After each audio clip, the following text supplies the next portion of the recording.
Cinquième partie de l'introduction à la vie dévote de saint François de Sales, chapitre 14, cinquième considération de l'amour éternel de Dieu envers nous.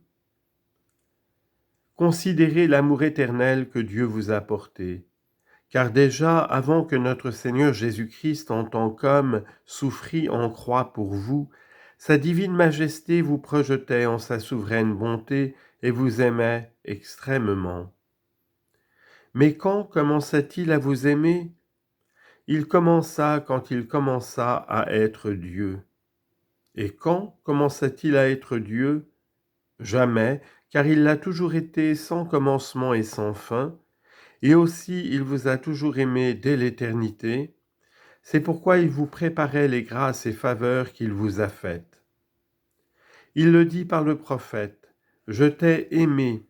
Il parle à vous aussi bien qu'à nul autre, d'une charité perpétuelle, et partant, je t'ai attiré, ayant pitié de toi.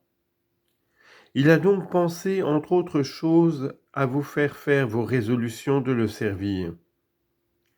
Ô Dieu, quelles résolutions sont ceux-ci que Dieu a pensées, méditées, projetées dès son éternité?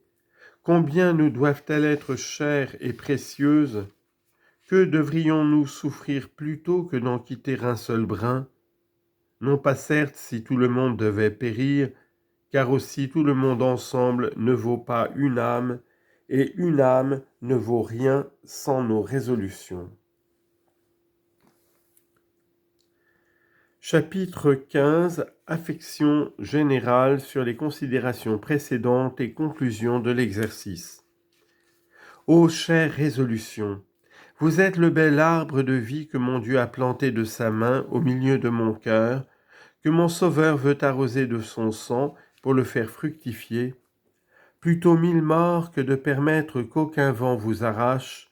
Non, ni la vanité, ni les délices, ni les richesses, ni les tribulations ne m'arracheront jamais mon dessein.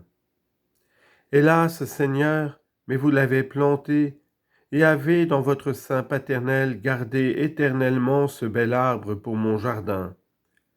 Hélas, combien y a-t-il d'âmes qui n'ont point été favorisées de cette façon, et comment donc pourrais-je jamais assez m'humilier sous votre miséricorde? Ô belles et saintes résolutions, si je vous conserve, vous me conserverez. Si vous vivez en mon âme vivra en vous. Vivez donc à jamais, ô résolutions qui êtes éternelles en la miséricorde de mon Dieu, soyez et vivez éternellement en moi, que jamais je ne vous abandonne. Après ces réflexions, il faut que vous particularisiez les moyens requis pour maintenir ces chères résolutions et que vous protestiez de vous en vouloir fidèlement servir, la fréquence de l'oraison, des sacrements, des bonnes œuvres, l'amendement de vos fautes reconnues au second point, le retranchement des mauvaises actions, la suite des avis qui vous seront donnés pour ce regard.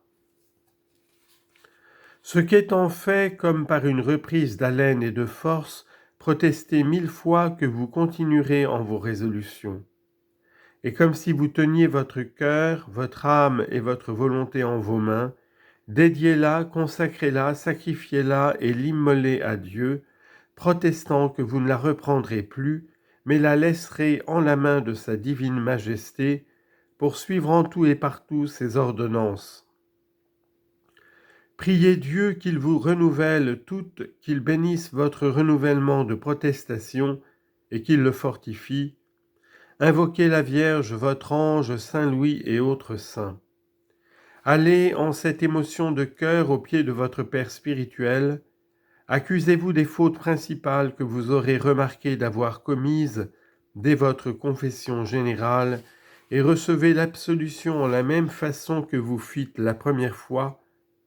Prononcez devant lui la protestation et la signez, et enfin, allez unir votre cœur renouvelé à son principe et sauveur au très saint sacrement de l'Eucharistie.